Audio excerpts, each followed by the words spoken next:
Hello, everyone, and thank you for joining us today on Wednesday, the 25th of May, 2022, on Vision Store's Exploring Technology webinar on Technology 101, Back to Basics.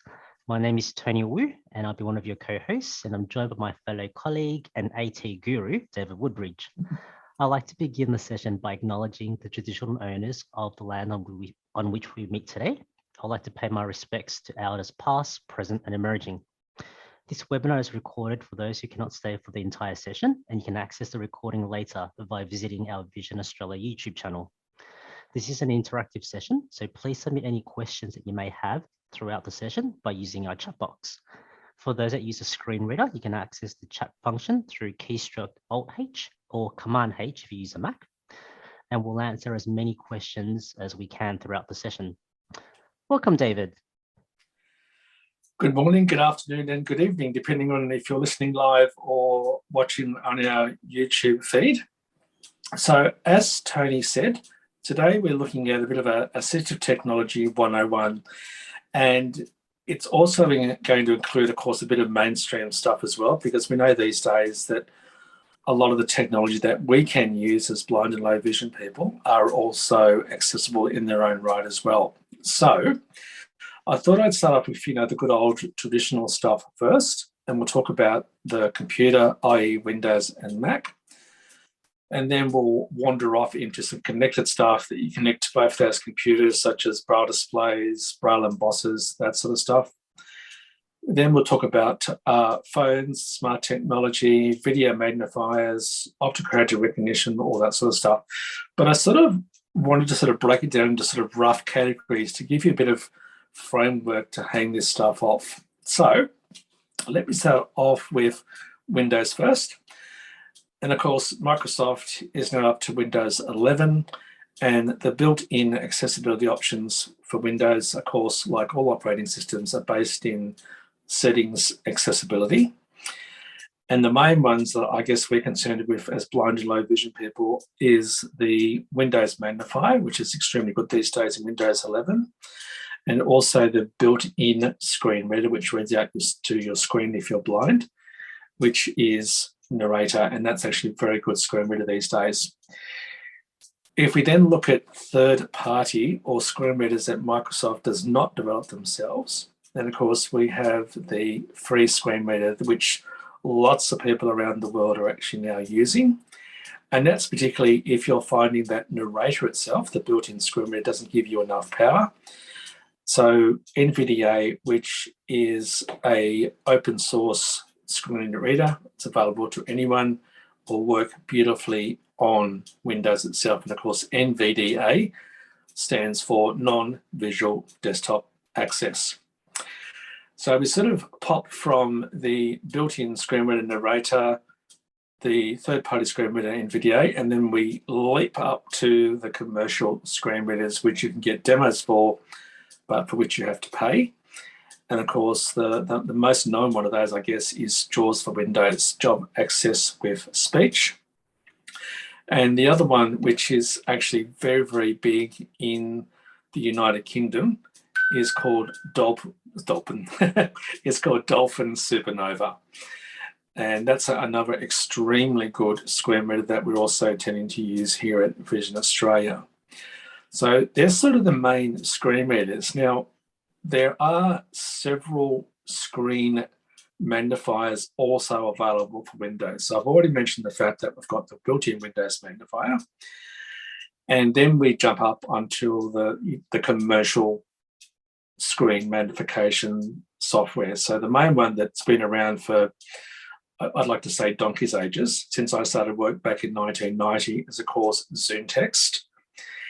And that, of course, screen magnifies anything on the screen, as well as doing color matching. You can change your cursor. You can get to track different items. You can do all sorts of wonderful or singing or dancing things with it. And the really interesting thing in the last couple of years that you combine the screen reader JAWS and the screen magnifier ZoomText into one package. So that then becomes a package called Fusion. So with Fusion, what you have is the full-blown benefit of a full-blown screen reader, JAWS, and you have the benefit of a full-blown screen magnifier, Zoom Text. Because as you may or may not be aware of, Zoom Text also has a speech component, but it's primarily to give a bit of speech feedback for low vision users. But if you have somebody that relies on a screen reader and screen magnification, then it really does make sense for you to look at the combination of JAWS and Zoom Text Fusion together.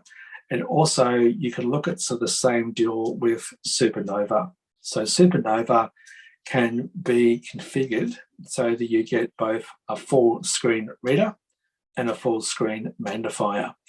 And of course, JAWS for Windows, Fusion, Supernova all support refreshable Braille displays. And of course, refreshable Braille displays are normally, 18 characters or cells across, 20 cells, 32 or 40, or getting up to the whopping big ones, which are 80 characters across.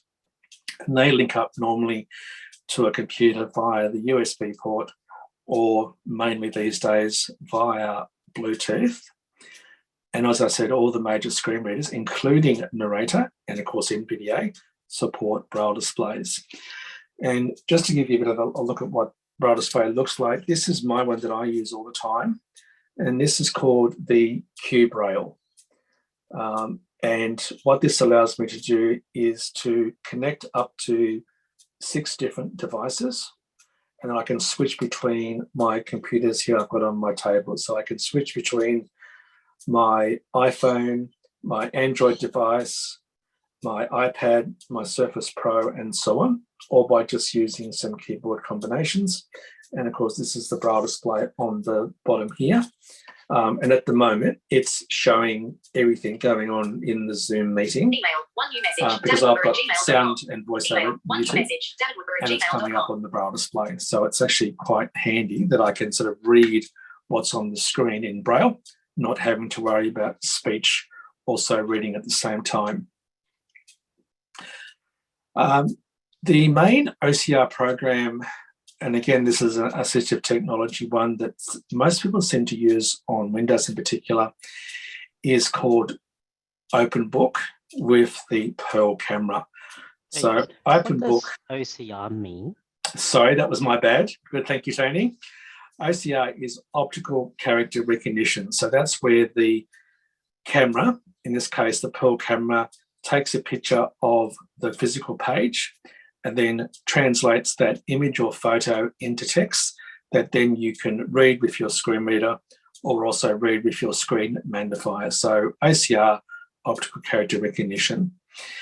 And the good thing about the OpenBook software is that you don't have to use it with the Pearl camera if you don't want to. You can pretty easy much link it up to other scanners and digital cameras as well, but primarily flatbed scanners I've seen in the past. But definitely it will also work with the Pearl camera. And that's simply like a standard document digital camera. You put the page or book underneath it, and then you run the OpenBook software. And because that comes from the same manufacturer who does JAWS, Zoom Text, and Fusion, it actually works beautifully all together. And I'm just going to spend a little bit of time very quickly on the Mac, because I know sometimes people say David gets too carried away when he talks about the Mac. But what I will say about the Mac is, again, we've got our accessibility settings in, this time not called settings, called system preferences under accessibility. And all the low vision and blindness stuff is in there.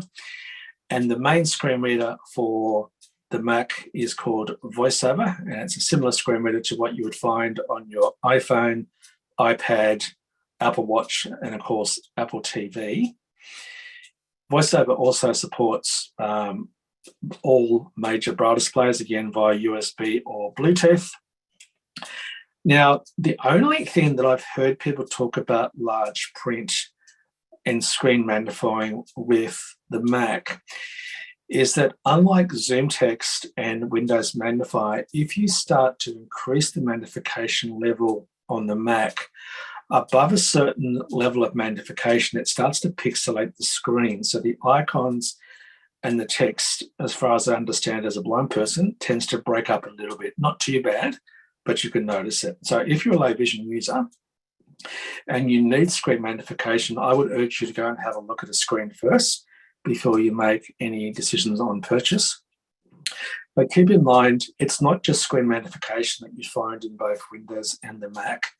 You have got all the other stuff about high contrast, different types of font, increasing your mouse cursor size, doing stuff to do with the keyboard, different types of text style, and all sorts of other things. And you probably need a third-party one to do this on Windows, but on the Mac, you've got a thing called Speak Screen. And at any stage, you can get the Mac just to speak out the screen. So it's not running a screen reader like VoiceOver or JAWS on Windows. It's using some speech, that's just to say to read out an email or to read out a web page.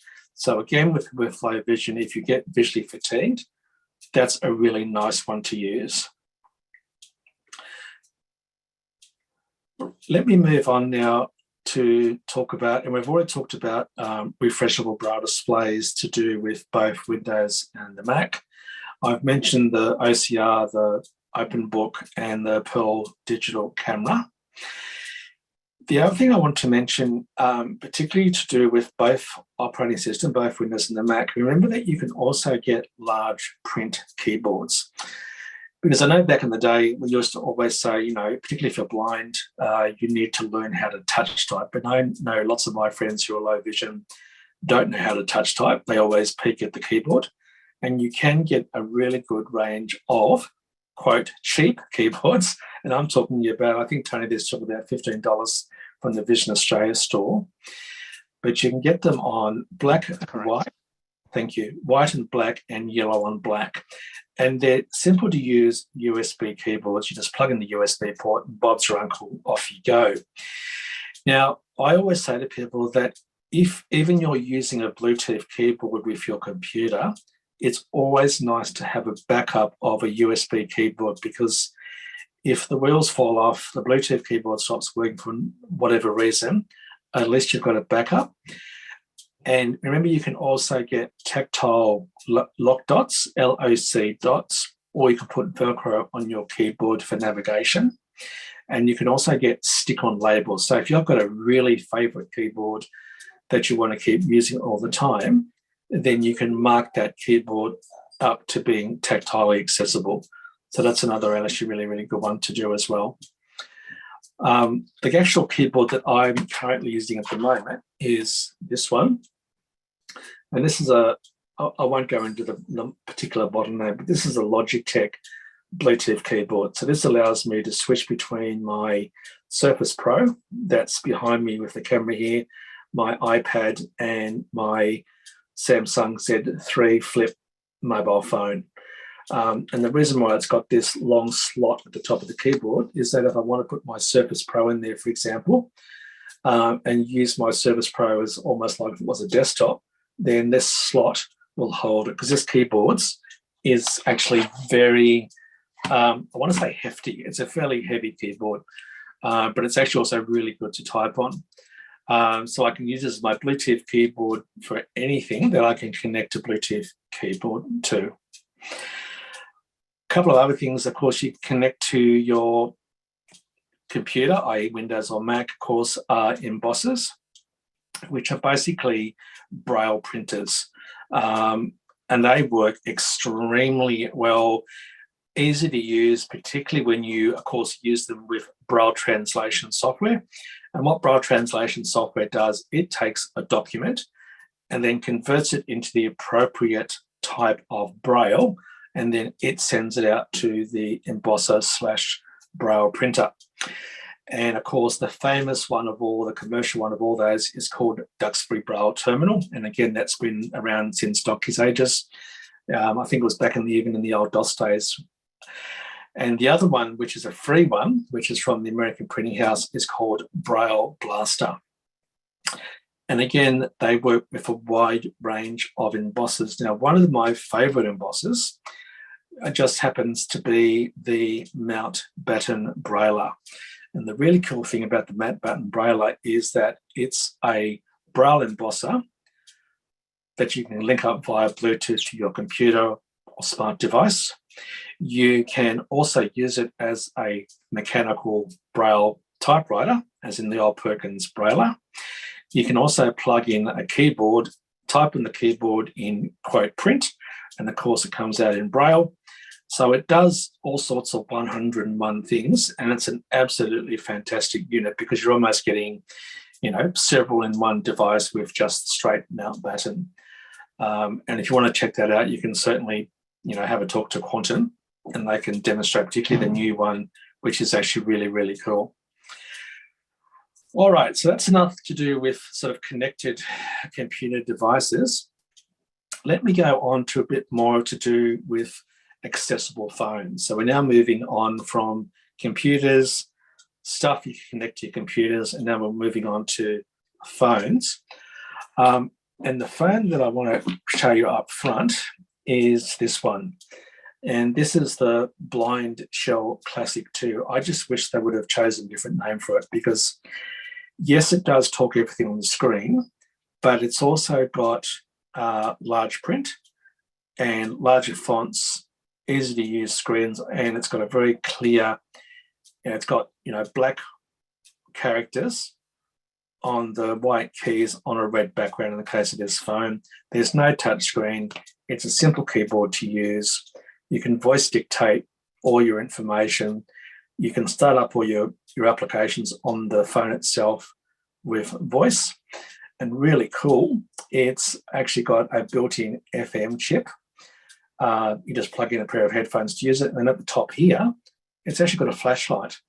So, as a basic feature-based phone, so it's a bit more than a basic phone, a bit less so than a smartphone. This phone is absolutely brilliant. And this is for people that I guess that don't want to worry about a smartphone like an Android phone.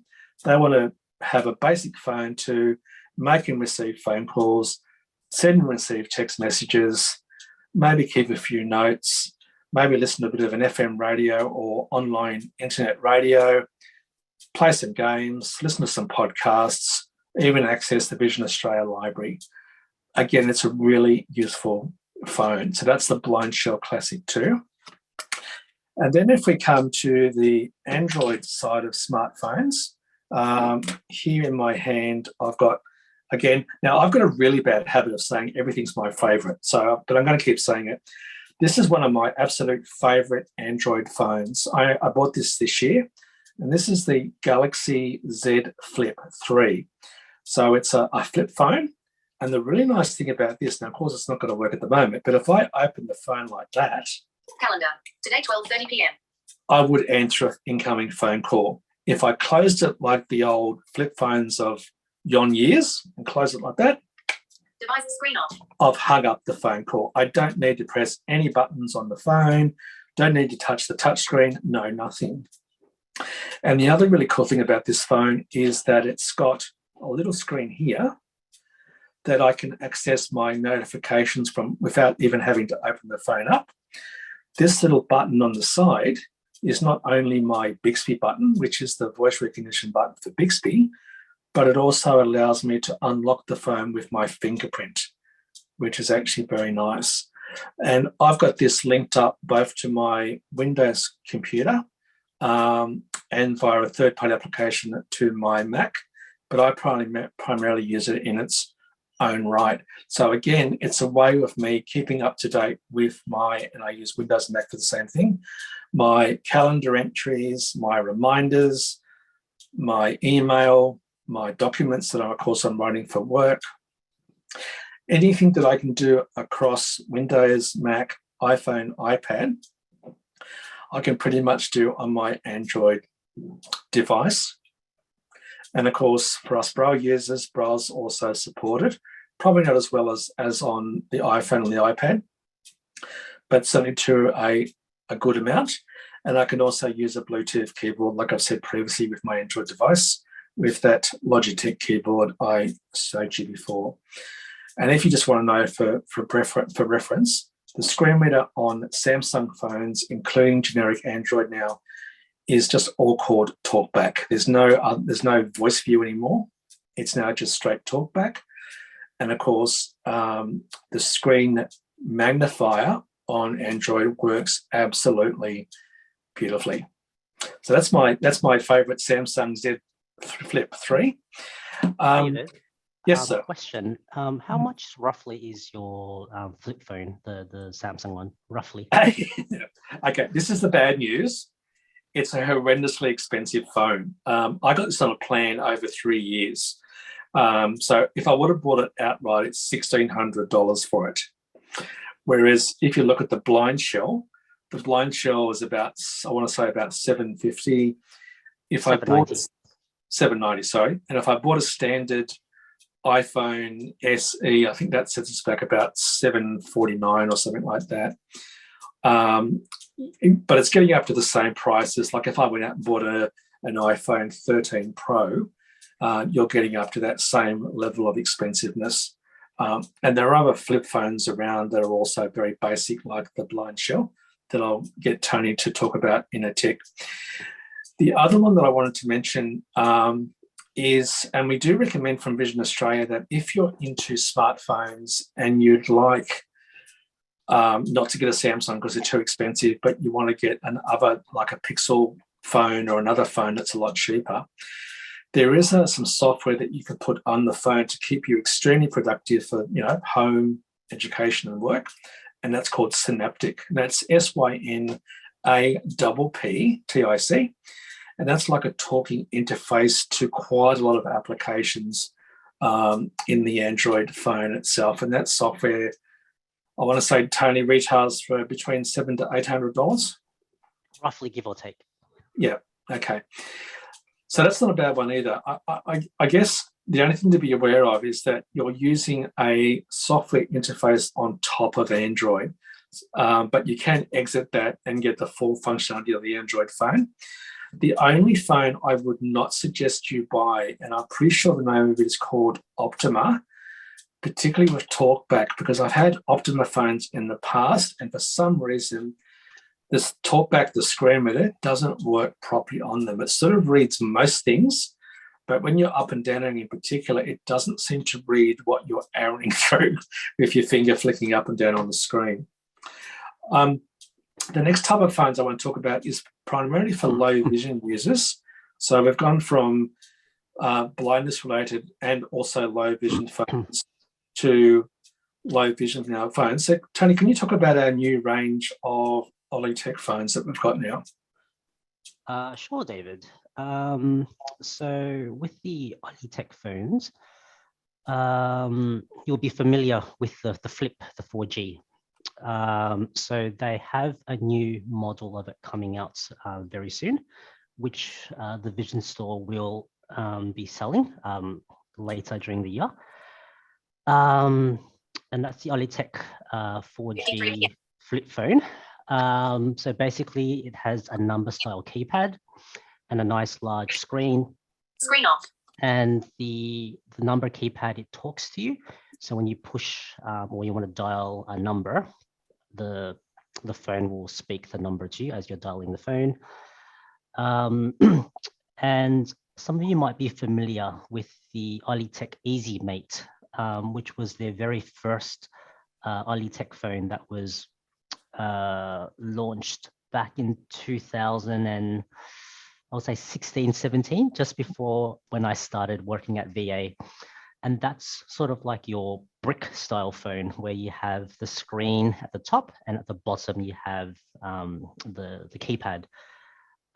Again, that particular model used to be very popular with our clients because it had a nice large screen. It had a number keypad that you could punch in the numbers, and it was a very simple to use phone.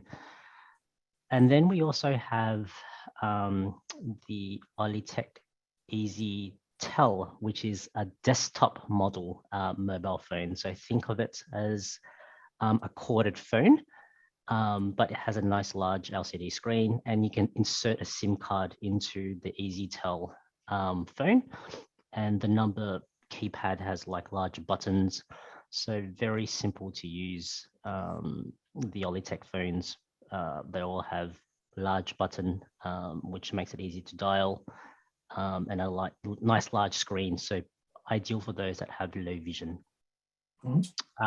Price-wise, I don't have an exact price, but they were very similar to the price that we sell the current Olitech phones. So the current Olitech Easy Flip was $199, and that price hasn't changed for the new models. And I expect the other models, the pricing wouldn't be that much different either. So it just really depends the style of the phone that you prefer, whether you want to flip, a brick style, or a desktop. Excellent. Fantastic. All right, so I just want to finish something off to do with the smartphones in particular, so the iPhone and the Samsung phones in particular, so my Z Flip 3. And of course, that I want to talk about smart watches. So I know we've got talking watches and we've got tactile watches that lots of people use, and there's also other different watches around for blind and low vision people. But the two watches that are extremely accessible for both Android and the iPhone are the Galaxy Watch Classic or Classic 4, and of course the Apple Watch for your iPhone. And a couple of the reasons why I really enjoy using both types of watches, not just the Apple Watch, is the fact that, me as a blind person, if I put my phone down somewhere and think, oh my goodness, what have I done to it? I can use either watch then to locate that. So rather than having to wait for a sighted person to come home, I can use the find the watch function to locate the watch. Another thing too is that if I leave my phone down, my smartphone down, I can still receive all my required notifications from the phone onto my watch. And the third thing about having a smartwatch, particularly if you buy the cellular version, is that if you leave your smartphone behind, then you can still make and receive phone calls by your smartwatch on your wrist. Now, I've already mentioned that VoiceOver is available on almost everything to do with Apple. So, of course, we've got VoiceOver on the Apple Watch. And like we have TalkBack on Samsung phones and other Android phones, we have also TalkBack on the Galaxy Watch as well. And that works not too bad. It's probably a little bit less polished, shall we say, than what you would normally get on the Apple Watch, but it certainly does extremely well. A couple of the major differences, though, between the iPhone and the Galaxy Watch is the fact that the Apple Watch supports Braille displays. The Galaxy Watch doesn't. So if you've got a person who's deafblind or you like using Braille, you can actually use that with any Bluetooth Braille display with your Apple Watch.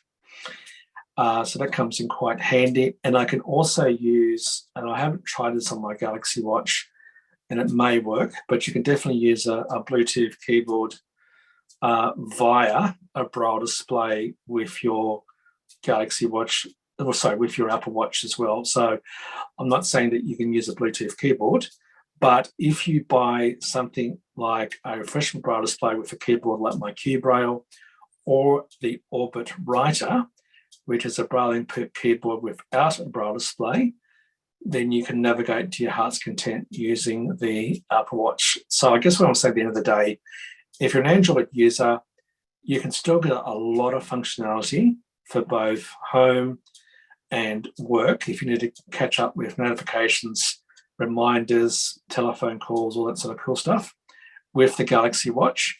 And absolutely with the Apple Watch as well. But I always recommend people, if you're going to get either smartwatch, get the cellular version. Otherwise, you're missing out on all the mobile stuff that you get your hands on if you just get one that relies on your smartphone being nearby. Tony, do we have any questions at the moment, or shall I keep moving? I've answered all of the questions through the chat box, so we can keep Thank on going. you. No Okay, worries. cool. All right. All right, let's leave behind smartwatch. Now let's talk about accessible streaming devices. So we know we can always get tied to our Windows, our Mac, our iPad, our Android device, whatever else. But if you want to sit down in your lounge room and you may not have a smart TV, particularly if you haven't afford to buy a new Samsung or a Sony smart TV that does talking and large print and all that sort of cool stuff to do with voice assistants and that sort of stuff, then there are 3 devices that you can plug into your HDMI port on your TV and turn any dumb television. So the one that I've got here in my office here is just a 24-inch one that I got out of a caravan. So it's just got one HDMI port. Now off that, I've got 3 streaming devices. I've got my Apple TV, of course, using VoiceOver and large print. And by the way, it also supports Braille displays as well. I've also got my Amazon Fire TV stick, so I can watch all the content from Amazon and other places. And I've also got the Google Chromecast TV device as well. And as I said, they all plug into the TV via the HDMI port. They all support a screen reader, and they also have all large print options with them. Both the Amazon one and the Fire TV stick, the Amazon Fire TV stick and the Chromecast do not support Braille, so that may or may not be an issue. And if I had to put them in order of complete accessibility, particularly for blind people, I'd have to say Apple TV first, Amazon Fire TV stick second, and the Chromecast with Google TV third. Again, like the Galaxy Watch, the Chromecast, the TV one, is just not as polished. So when you're navigating around, it keeps sort of overwhelming you with you're now on row 1, column 2, you've got into a subgrid. It just gets a little bit of confusing when all you're interested in is finding out where you are. But you can definitely watch things like Netflix, Amazon Prime, Disney, the free-to-air channels such as Channel 7, Channel 9, Channel 10, ABC iView, all the stuff and plus music and radio shows, all the stuff you're normally used to in getting access to off your your computer or your mobile devices. And again, all of them, like I said, work well. But again, if I had a choice, I'd go for the Apple TV. If I wasn't in the Apple universe, like I said, I would go for the Amazon Fire TV. I've already mentioned this before with the accessible TVs. Now,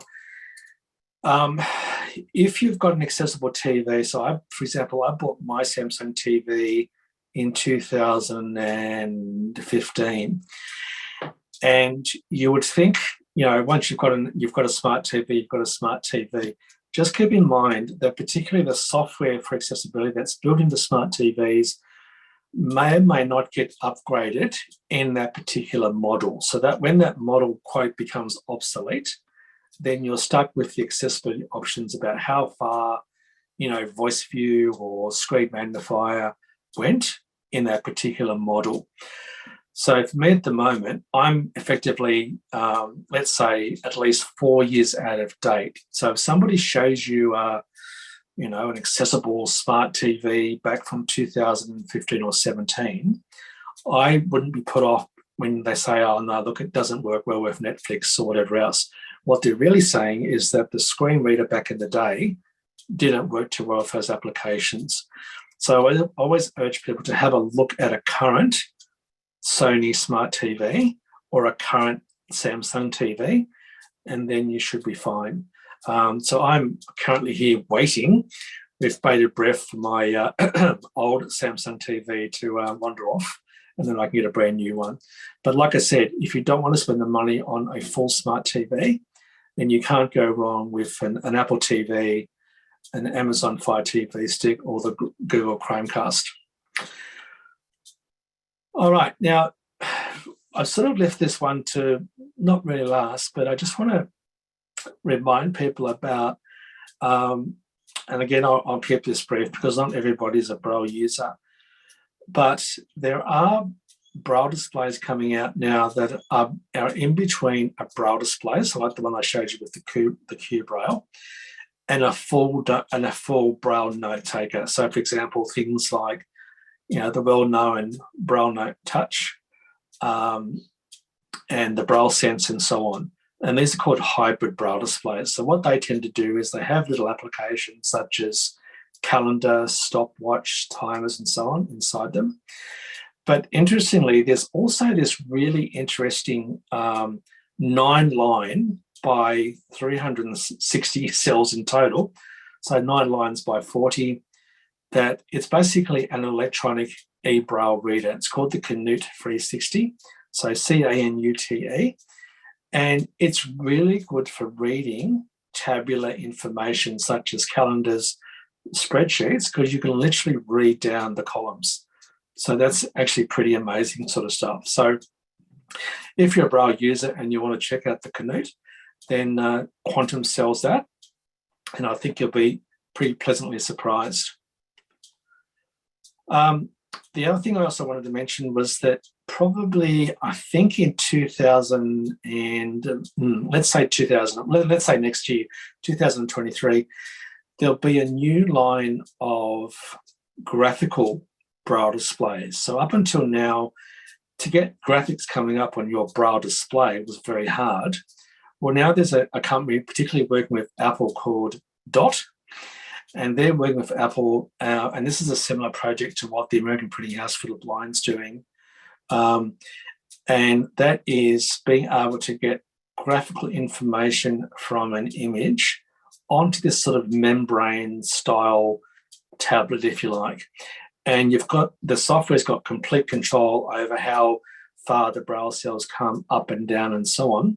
And that way you can fully access a chart, a diagram, a graph, and information like that, as well as your standard Braille labels. So that's actually pretty amazing as well.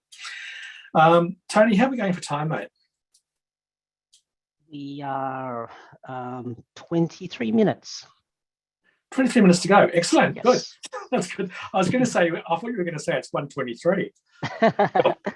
All right.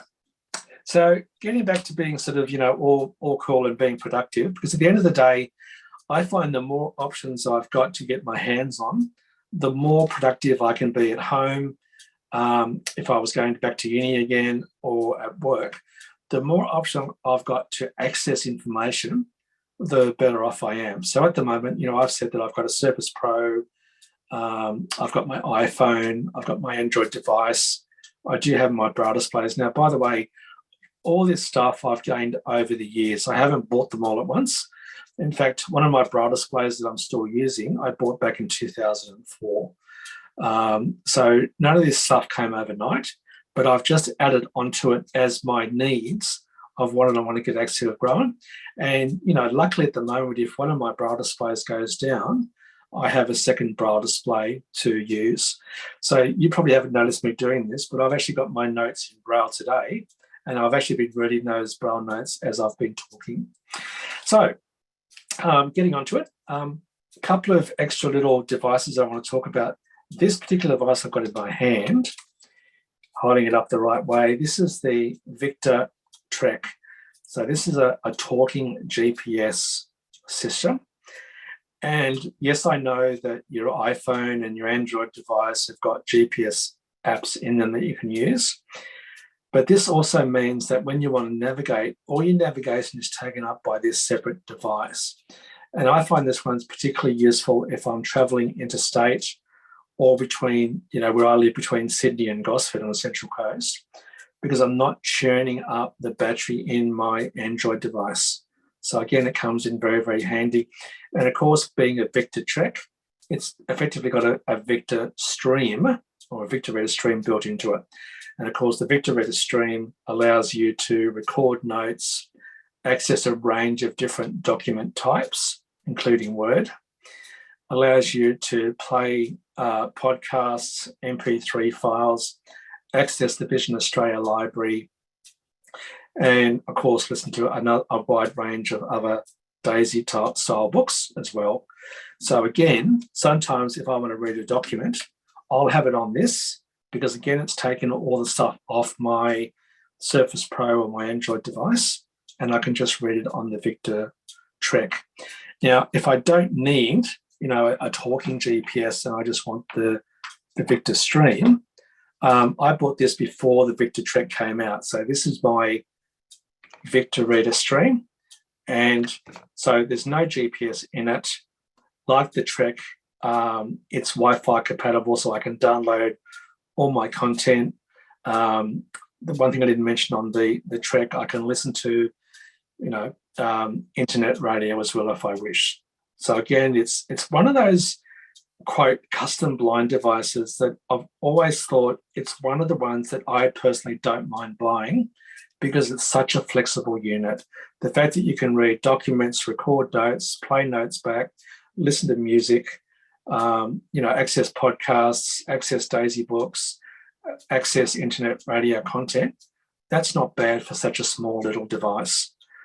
And the other thing I do like about the Trek is it fully supports Bluetooth headphones, which is actually quite handy. All right, let me just go back in my notes. Are there any Bluetooth headphones you could recommend, David? Sorry, mate? Are there any Bluetooth headphones you would recommend using? Yes, absolutely. Yeah, so any Bluetooth headphones. So I did have them on. I don't know where I put them now. Okay, I'm going to use the word favourite again. My favourite Bluetooth headset is the Aftershocks, and they're basically your bone conduction headphones. So the company is now called Shocks rather than Aftershocks. And you've got these little pads that sit in front of your ears, and you can link up two devices at the same time. So if I'm out and about and I'm listening to a book, whatever else, on my Victor Reader Stream, my Victor Trek, I've got one linked up to my Android, my Z Flip 3 phone, and the other one's linked up to my Victor Trek. So whatever one's talking is the one that the Shocks ones grab a hold of. Now, I particularly like the OpenCom because the OpenCom has got this a boom microphone that comes down near your mouth. That's what I'm wearing now, if those I can see. Oh, excellent. Great. Well, you can be my model. So as you can see, Tony is now wearing the very jazzy Shocks OpenCom.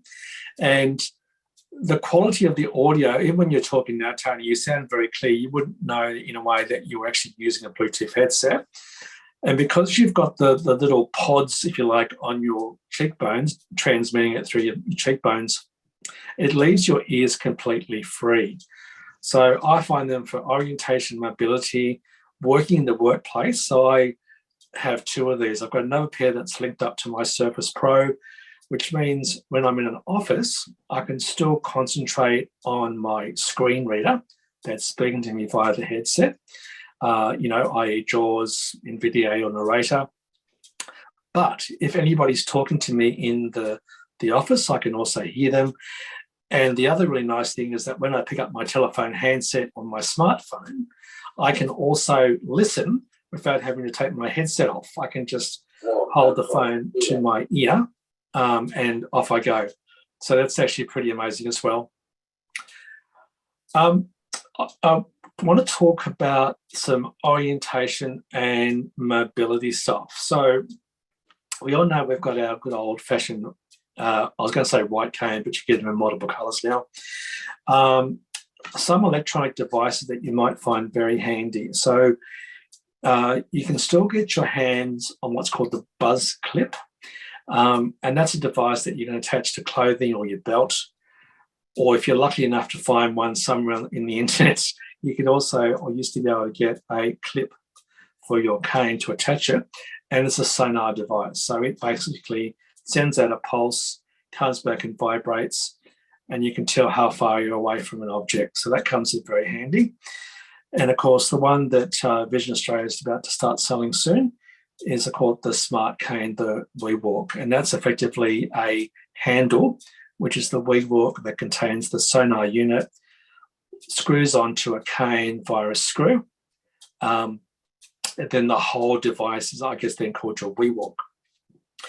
And the really cool thing about the WeWalk is that you can sync it up with an app on your smartphone, so Android or iPhone, and you can get full navigation via the app.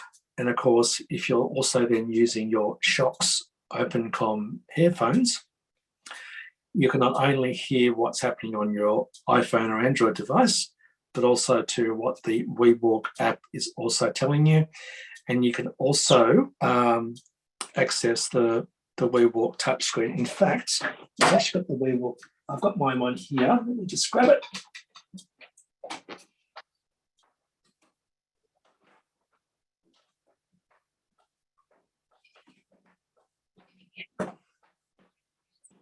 It's amazing, you know. Why does anything you want always happen to be at the back of the drawer? All right, so I've currently got this one off my calendar at the moment because I've actually been demonstrating it to a few people.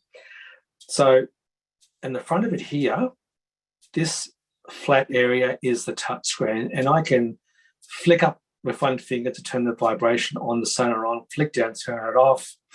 I can double tap and hold, and it makes a beep beep sound to get people's attention. You've got a little light here at the front of the sonar, which is really great at nighttime because then you are visible via this little light source. And at the back here, we've got an on-off button. So if I just press it, I've now turned it on, and you can probably hear it vibrating. If I turn it off, sorry, I said a one finger flick up. It's a two finger flick up. But here's what I like to do. I like to do this.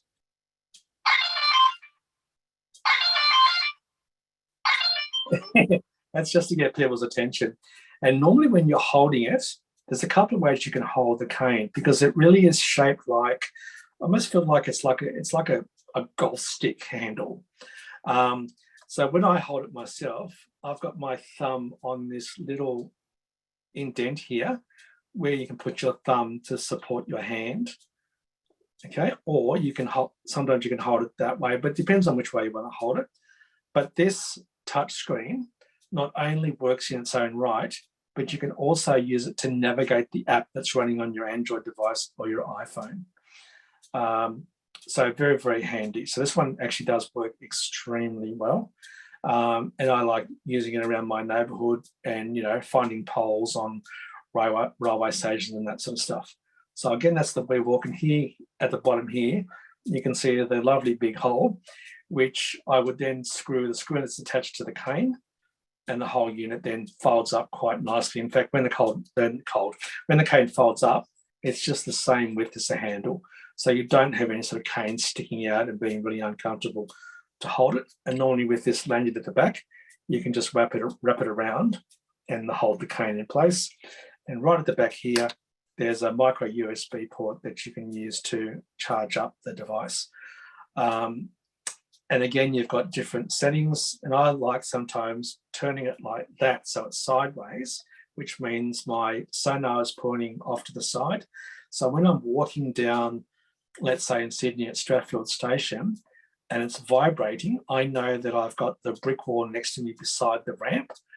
When the WeWalk stops vibrating, I know at the end of the actual brick wall on the ramp, I can then turn left and left again and go down the ramp. And that's like any sonar device where it would be the buzz clip or the WeWalk, because you've got all one device in one, your cane and your sonar device. I think it works extremely nicely indeed. And then there are other options around. There's some new stuff coming out this year, but when they've arrived, I'll talk about those different options in the future. Some other tech to finish off quickly, which I don't personally use myself, but that's no reason not to use it. All the stuff I've shown you so far is what I've personally used. And as I said, I've collected these over the years that I've been using technology. So the first one is the Pen Friend, and that's like a little pen that you can assign assign your own words to labels. So you put these labels on whatever else you might be doing. So, you know, good old CDs from the past, on your microwave, on your own security system. And then when you come along with the Pen Friend and the Pen Friend sees the sticker that you've previously recorded an item onto, then it will read it out to you. So, for example, it might say, Remember your security code is to do with your third guide dog's second birthday or something like that. So something that nobody else can guess, of course.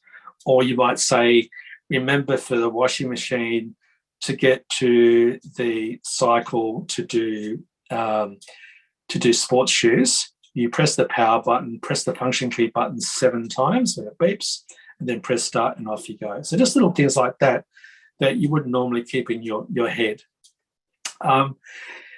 Overseas, there's a watch called the Dot Watch. Now, we don't currently sell this in Australia, but it's actually an electronic Braille watch with 4 Braille cells. And it's pretty interesting. I've actually got mine here. I'm just going to get it off its charger. So if I wake it up with the home button,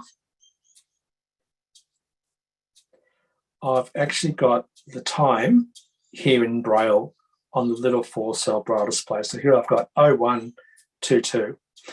And it's certainly nowhere as sophisticated as the Apple Watch or the Galaxy Watch.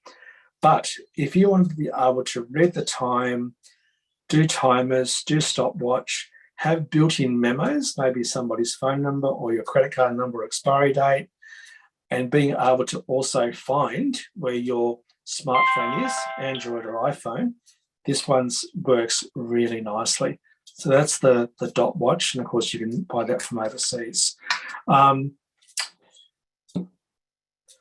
The other device that currently we don't sell in Australia, and it's an alternative navigation device. So remember I mentioned the Orbit Writer, which I said was like a little Braille keyboard with no Braille display you could use to navigate your Apple Watch, or in actual fact you can also use it to navigate Android and the iPhone as well. There's another product that we're looking at called the Hable One. And it's sort of more of a Braille input style keyboard, and it doesn't work too badly, but like I said, we're currently investigating that one. And of course, my favorite one, which everybody finds far too complicated, I'm only going to say the name of it, is Revo, R-I-V-O. And every time I mention it to somebody, people say it's too complicated because it uses multiple keys. So like I said, I'm just going to say the name.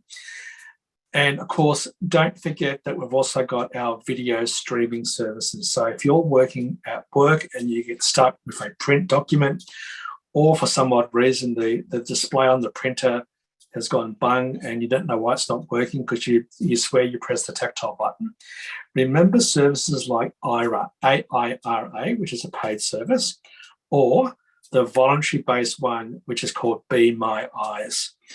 And they both come in very handy. And again, they both work extremely well on your Android device and your iPhone. I quite often use them at work sometimes, particularly if I'm trying to find the way to open up a smartphone to put in a SIM card. It's always nice to have a pair of eyes looking through your video camera to just give you some tips. I think the other day I was testing out the new PlayStation 5. That's now got the built-in screen reader in it for the whole world now. And for the life of me, I couldn't find the headphone jack on the controller. So, of course, I contacted Be My Eyes, got onto a sighted person, and literally within 5 seconds, they said, yeah, the 3.5mm headphone jack is below the 2 arms and just on the edge. And, of course, I put my finger straight on it. So that was actually pretty amazing.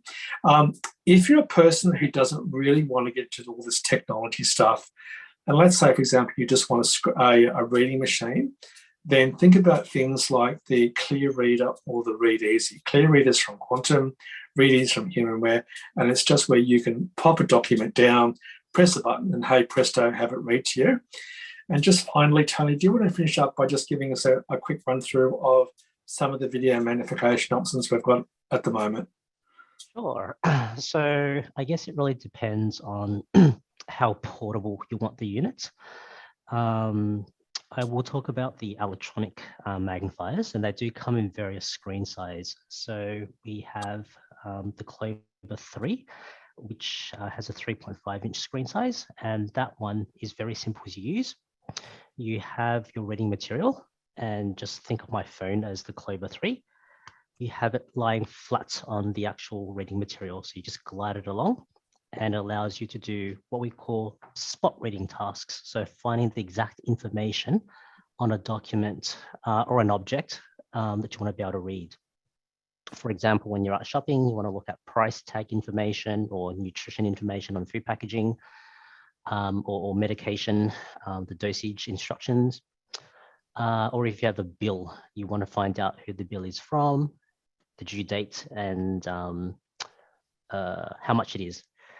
And then we have the Clover 6 or the Explore 5, and these have a 5 or a 6-inch screen, and they have a handle, so you can hold onto it as a handheld magnifier. And being an electronic magnifier, it allows you to adjust the magnification level. So there's a plus button and a minus button. You just push the plus or minus to the right magnification level. And you can also change the contrast or the background colors, so you can enable you to see the text a little bit more clearly. The Explore 5 and the Clover 6 also has a versatile handle in that you can also flip it out, and then you can have it on the table. So you can use it as a stand magnifier. So you can just move it along the table to scan the page or the document that you're trying to read, or you can flip out the handle and use it as a handheld. Then we're coming to, I guess, the larger screen sizes. That's where you're probably wanting to read a newspaper or a magazine or a full A4 size document. And you don't want to have to scan the document or move the magnifier around as much. And again, we have the Explore 8 or the new Explore 12 that has an 8-inch and a 12-inch screen. And basically you flip open the stand at the back and you lay it flat. So you lay the magnifier on the reading material and you just slowly scan the page. So if you do a lot of reading, the Explore 8 or the Explore 12, or even the Clover 10 or the Clover Book Pro or Lite, that enables you to read the documents a bit more easily because of the nice large screen. So those are the portable, I guess, units. And then you also have the desktop models or the CCTVs. Ones that come into mind are the Clearview range, which is sold by Quantum. So we have the Clearview C20 that has a 20-inch screen. That one has the traditional style XY tray that you can place your reading material on, and you just slowly move the XY tray up, down, and left and right to navigate the documents that you're trying to read. And being an electronic magnifier, you can also adjust the magnification level and the contrast as well, depending on, I guess, the size of the text that you need to enlarge it to. And the other ones would be the Reveal 16 from Humanware. A lot of these electronic magnifiers do have an intelligent component. So you would have recalled that David talked about optical character recognition, OCR. So some of these electronic magnifiers do have the capability to read printed text aloud to you. You just have to push a button on the actual magnifier. It will take a picture of the documents and then have it read aloud to you. Great feature if you do experience any eye strain or visual fatigue for trying to read for an extended period of time. Again, everyone's magnification needs are different, so I would highly recommend that you see our VA orthoptist or optometrist to find out the best low vision aid for your needs and requirements. But you can also come into any of our Vision Store branches to have a look at these magnifiers or any of the devices that David has talked about today. That's pretty much an overview of magnification devices. And we're just running with about 2 minutes spare. Any last minute tips or questions? No, I've been monitoring the chat box and no questions as such. Had a few nice feedbacks from Silvana, who said she loves her pen friend. It's 10 years old and still working. Excellent. And she loves her Victor Reader stream because she uses it to listen to your podcast thank you. Every day. Cool. Now, look, I know I didn't mention today the Orcam, which is a wearable device for reading particularly text. So it's basically clips onto your glasses and you point your finger and it'll read whatever your finger's pointing at. Very, very handy. We didn't also talk about the Iris Vision system as well, which is a video magnification wearable device. I just know for some people, because they're fairly expensive, and it's not always possible for people to afford that. So I thought I might just leave those one alone for today. And of course, I intentionally didn't talk about voice recognition because people get a bit confused between Siri, the A lady, Alexa, and GOOGLE assistant versus, and that's your smart personal assistants, versus voice dictation. But just be aware, any computer, Windows or Mac, or any smart device, whether it's a tablet or a smartphone, and whether it's from Apple or from Android, will all do voice dictation extremely well. And nowadays, particularly at both mobile platforms, you can completely control the system using your voice. So not just voice dictation, but you've got this thing what they call voice control, and that'll completely work on your Android or iPhone. So with that, Tony, that's all I really have to cover today. Cool. And one last question that relates to you. Jess has asked, where can we listen to David's podcast? We can listen to David's podcast. Okay. If you go to davidwoodbr.podbean.com, or if you just search for IC various technologies from a blind person's perspective in your favourite podcatcher, so whether that's Overcast, Downcast, Castro and so on, then you'll find it. So don't worry too much about the website. Just search for IC various technologies from a blind person's perspective, or just search for David Woodbridge. And if you search for David Woodbridge, you'll get both my Talking Tech Vision Australia weekly tech podcast plus my IC podcast as well. Thank you, David. So that concludes this Exploring Tech webinar session. Thank you so much, everyone, for attending, and thank you for those that submitted questions through the chat box. Please contact the Vision Store team on 1300 847466 or email visionstore@visionaustralia.org if you have any further questions on what was discussed in today's webinar. At the end of the webinar, there will be a short survey for you to complete. Any feedback that you can provide will assist us in improving our content and delivery of future webinars. We'll love you to join us for the next Exploring Technology webinar with David and I in June. So please check out your email and our Vision Store website for further details. Thank you and goodbye, everyone. Vision Australia. Blindness, low vision, Opportunity. Vision Australia logo. 3 navy blue ovals linked together diagonally within a bright yellow rectangle.